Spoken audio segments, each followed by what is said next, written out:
What's up, guys? I have a pretty busy day, so I'm trying to get this out. Spirit's still just hammering me, so that's great. But what is the veil tearing? What does that mean? What significance does that have for us as wanderers, starseeds, and wayshowers for the collective? So what this means is when the veil thins, right? The veil can thin from energy from the universe, based on sort of the planetary alignments. And the seasons and things like that, right? So Halloween,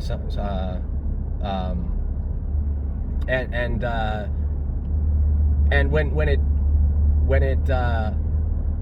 does tear or gets really thin, we start to see more of the spirit realm show in physical manifest.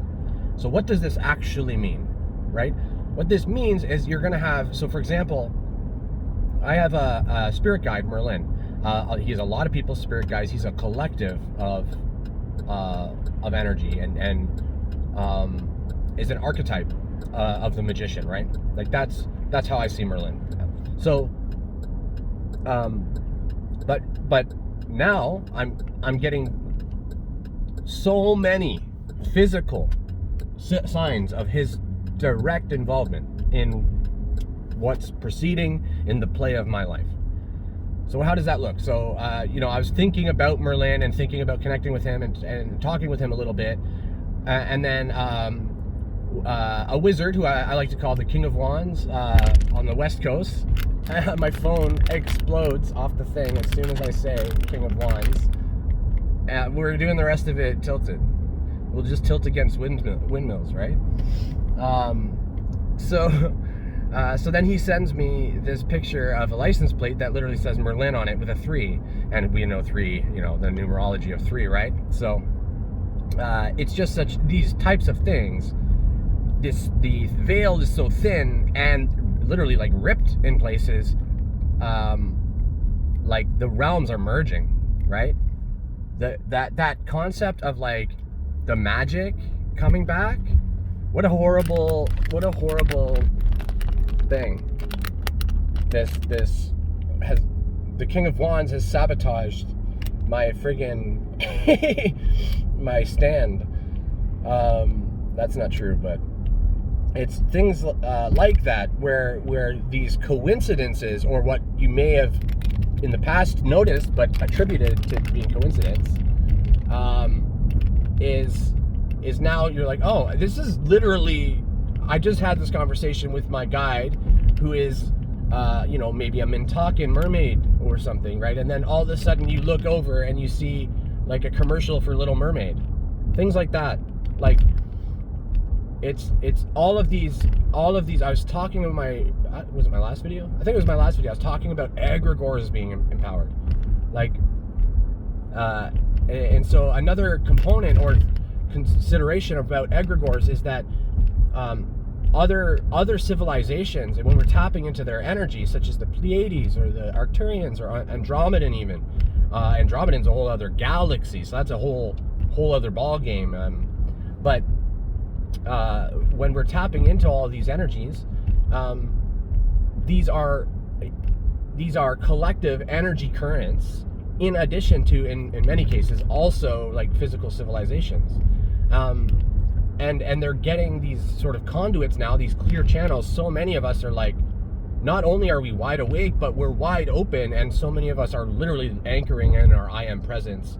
Like, I know for me, I'm sitting up in like the 80-90% mark where like I'm sitting understanding I am in my day-to-day, and there's still some wavering, right? There's still some up and down, and like you fall out of it a bit, but it's only up from here, everyone. So I just wanted to make this really quick to be like, what does that actually mean? What the veil thinning, what does that really mean?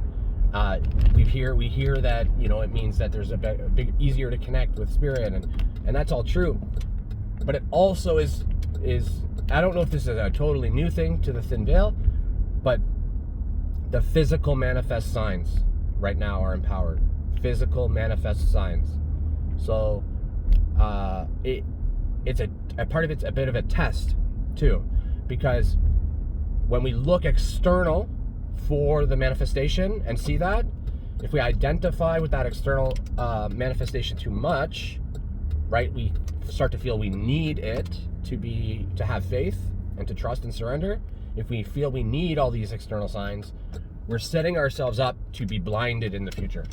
Because what will happen is that the needle will go back the other way, to show you that you don't need these external signs, right? We're here, promise, right? Like that's sort of the energy that I'm hearing from my guys right now is we're here, we promise, we never went anywhere, we've been here the whole time, we've told you 1,000,000 times, will you listen to us? So I hope you enjoyed the video. I hope it made some sense. I'm sorry for all the camera weirdness. I'm using this this weird thing. We can blame the King of Wands, and he'll know exactly who he is when he watches this. You know, it just it's been really inspiring for me because I'm watching the collective and I can feel that Scorpio energy for the moon. Oh, I'm actually supposed to do an update on that. So I'm going to try and get that out today as well. If I don't get it out today, maybe tonight. I have a birthday party to go to. So sometimes things happen in times that aren't ideal, right? But yeah, so the moon and sun are both in Scorpio, right? So happy birthday to all the Scorpios out there. I have a couple Scorpios in my family, so happy birthday to them. And happy birthday to, I don't know, to the new you, right? Because that's what's coming. And whether you're ready for it or not, I think it's coming. So it's time to be the Phoenix, and I'll expand more on all of this later on. So I love your faces. Thank you so much for watching, and take care.